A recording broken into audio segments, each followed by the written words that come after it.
জামি আমার নিকট কোনো দোষ করে নাই। মহব্বতের খেলার মদিনার শাসক, ও মদিনার শাসক, আমার এই প্রেমিককে জেলের মধ্যে মানায় না। আমি শুধু বলছি সে যেন মদিনার শহরে না আসে। আব্দুর রহমান জামিরে তুমি জেলতে বের করে দাও। মদিনার শাসক পরের দিন সকালবেলায় বলে নবীজি বলছেন ছেড়ে দিতে। মদিনার জেল থেকে আব্দুর রহমান জামিকে ছেড়ে দিলেন। আব্দুর রহমান জামিকে ছেড়ে দেওয়ার পর নবীজিকে বলা হলো হে রাসূলুল্লাহ, ইয়া রাসূলুল্লাহ, ইয়া হাবিবাল্লাহ, কেন আপনি মদিনার শহরে আব্দুর রহমান জামিকে আসতে মানা করেছেন? বলে মদিনার সুশাসক শুনো রে, একদিন নাই, 2 দিন নাই, 3 দিন ধরে তোমার স্বপ্নে যুগে আমি দেখাইতেছি আর বলতেছি আব্দুর রহমান জামি যেন মদিনার শহরে না আসে। তার কারণ কিটা? বলে আব্দুর রহমান জামি রহমতুল্লাহি আলাইহি এমন প্রেমিক হয়েছে, এমন ভালোবাসা অর্জন করেছে, এমন একটা কবিতা আমার নামে লেখে রে, আমার নামে বলতে যে হারতেছে আর বলতেছে, হারতেছে আর বলতেছে আমি আব্দুর রহমান জামি নিকট খুশি হয়ে গেছি। ওই আব্দুর রহমান জামি আসতেছে আমি নবীজির দিদারের আশায় রে। ও মদিনার শাসক, আব্দুর রহমান জামি যদি আমার রওজা মুবারকে আসে রে, আমি নবীজি স্বয়ং আমার হাত উঠাইয়া নবীজি, আমি নবীজি আব্দুর রহমান জামির সাথে হাত মিলাইতে হবে। সুবহানাল্লাহ।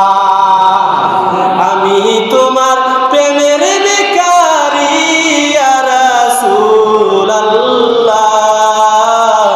আমি তোমার প্রেমের ভিখারি ইয়া হাবিবাল্লাহ, ইয়া রাসূলুল্লাহ, আমি তোমার প্রেমের ভিখারি।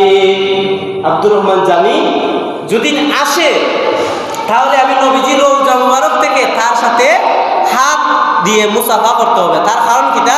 বলে আব্দুর রহমান জামি এমন দিদারের গুণ তিনি অর্জন করেছেন। বলে সুবহানাল্লাহ।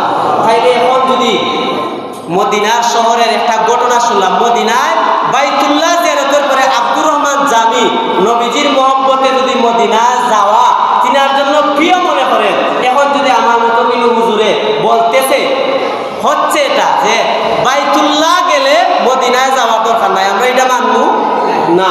আমাদের ফজর পূর্ণতা হয় মদিনা শহরে গেলে। মদিনা নবীজির রওজা মুবারক, বাইতুল্লাহ জিয়ারত আগে, এরপরে মদিনা। মদিনার কেমন ফজিলত, আরেকটা ফজিলত বলে শেষ করব। ইমাম মালিক রহমতুল্লাহি আলাইহি, নাম শুনছিনি বলেন তো? ইমাম মালিক রহমতুল্লাহি আলাইহি মদিনার প্রেমের কেমন প্রেমিক ছিলেন? মদিনার প্রেমের প্রেমিক এমন ছিলেন তিনি কখনো মদিনার শহর ছাড়তেন না। বলেন সুবহানাল্লাহ। ইমাম মালিক রহমতুল্লাহি আলাইহিকে জিজ্ঞাসা করলো, ও ইমাম মালিক, তুমি মদিনার শহর এখানে ছাড়ো না, দরকার হইলেও যাও না, দরকার হলেও তুমি আবার চলে আসো, মদিনায় বেশি বেশি এখানে থাকো।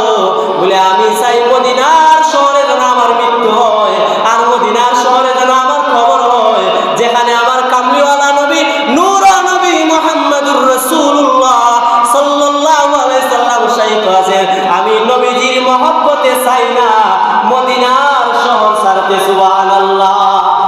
ইমাম মালিক রহমতুল্লাহি আলাইহি এমনও বলা হয়, ইমাম মালিক যখন ফরসাবের প্রয়োজন হতো, ইস্তেঞ্জার প্রয়োজন হতো, জরুরতের যখন কাজ ছাড়া হতো, ইমাম মালিক রহমতুল্লাহি আলাইহি তিনার পাটা থাকতো, অর্থাৎ